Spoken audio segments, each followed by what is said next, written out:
We also, with collaboration through the U.S. Department of Agriculture, developed a process to convert the arabinose to xylitol. So we can actually convert arabinose in a three-step process to xylitol as well too.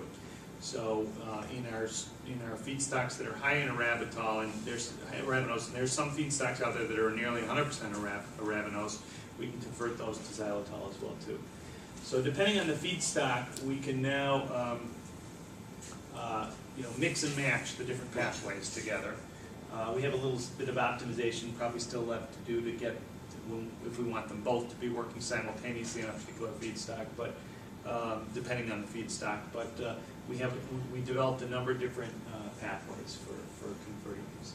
So that was what I showed you was all on pure sugars, just a mixture of what we call synthetic hemicellulose, which is just a lab mixture of pure sugars. When you go to hemicellulose itself, you see that there's quite a bit of inhibition in the fermentation. And I should point out at this point, we're doing food-grade E. coli as our organism. And those are, for the most part, more tolerant to inhibitors than yeasts and other organisms. So that was the reason we picked it as the strain to use.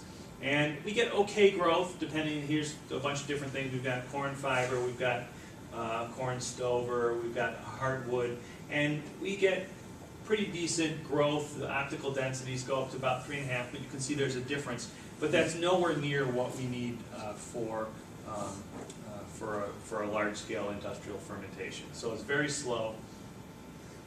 So one of the key things then was to take these hemicellulose hydrolysates and remediate them, treat them so that we could find an inexpensive way to treat them so that we could come up with a fermentation broth that's useful. And we tried a variety of things. The thing that worked the best was treating with calcium hydroxide, lime,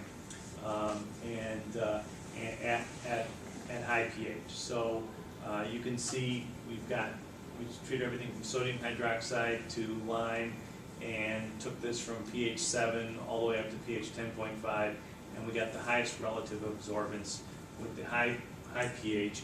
And when it's treated, all the inhibitors basically precipitate right out.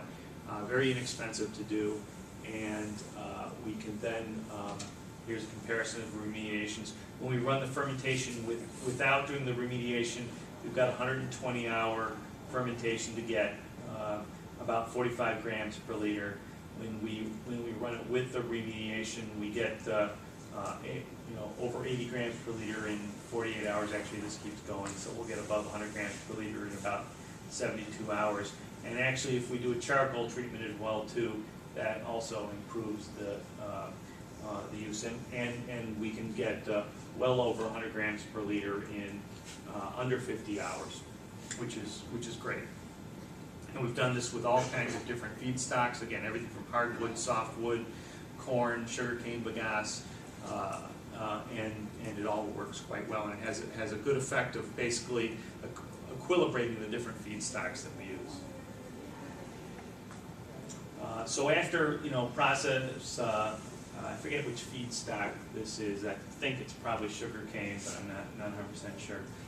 But we can get over, like I said, we can get over 100 grams per liter in less than 50 hours now, very routinely. We've taken this and done this process in up to 30-liter scale in the pilot lab at the USDA, and we think this process is ready to go to larger pilot scale now as well.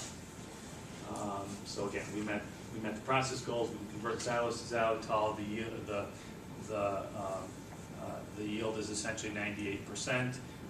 The maximum volumetric productivity is over 3 grams per liter hours.